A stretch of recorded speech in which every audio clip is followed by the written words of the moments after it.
transforming her data into powerful computer imagery, it's possible to drain away the waters of the Mediterranean.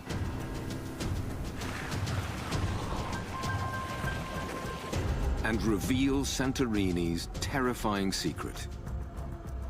The sheer cliffs tower 1,000 feet above sea level and drop a further 1,000 feet to the sea floor, framing a vast basin large enough to hold 10,000 Olympic stadia. The basin is a huge crater, and Santorini itself is the remnant of a gigantic volcano.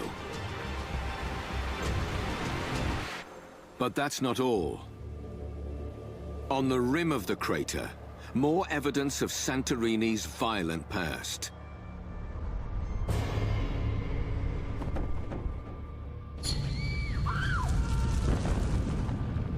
Discovered only in 1967, these shattered ruins are all that remain of a once thriving city, known today as Akrotiri. It was destroyed when the volcano erupted and buried under so much ash that it remained hidden for 3,500 years. It's almost like a window back in time where you can see how it was when it was destroyed. And deep in the ruins, archaeologists discover something remarkable.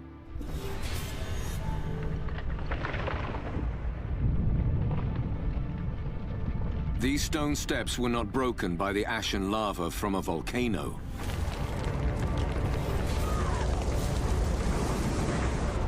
They were shattered by an earthquake.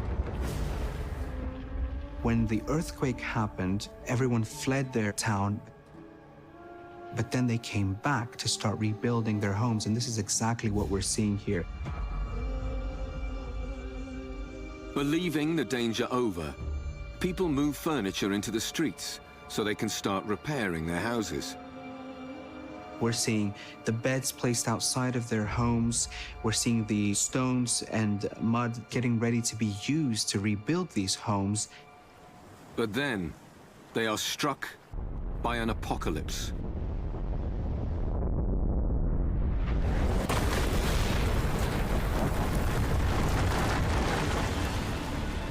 The first stage of the eruption is so powerful that it engulfs Akrotiri and suffocates the whole island in a thick layer of debris.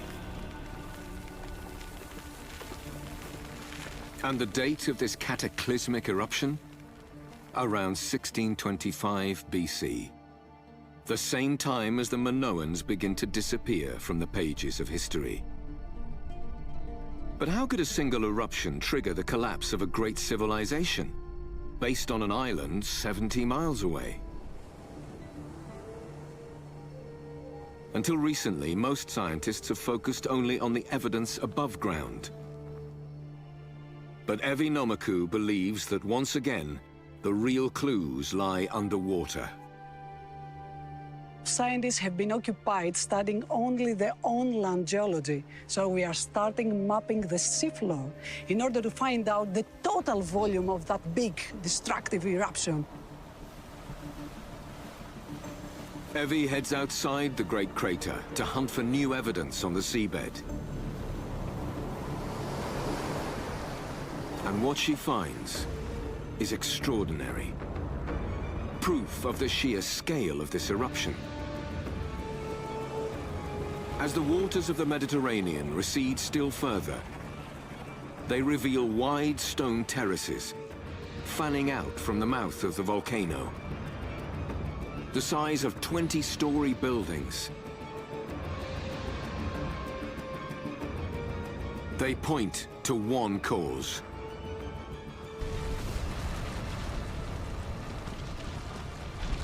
They're called pyroclastic flows, torrents of superheated gas and molten rock.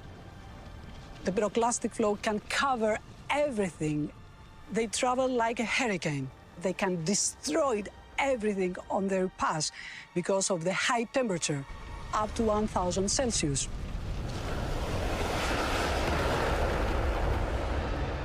When they hit the sea, The pyroclastic flows cool and become solid ramparts of rock. Around Santorini, they stretch for a staggering 20 miles in every direction. Evidence of multiple eruptions lasting for days. By measuring the stone terraces, scientists calculate that the volcano throws out 14 cubic miles of debris, an eruption far more powerful than they had ever imagined. It is one of the biggest volcanic explosions in the history of the planet.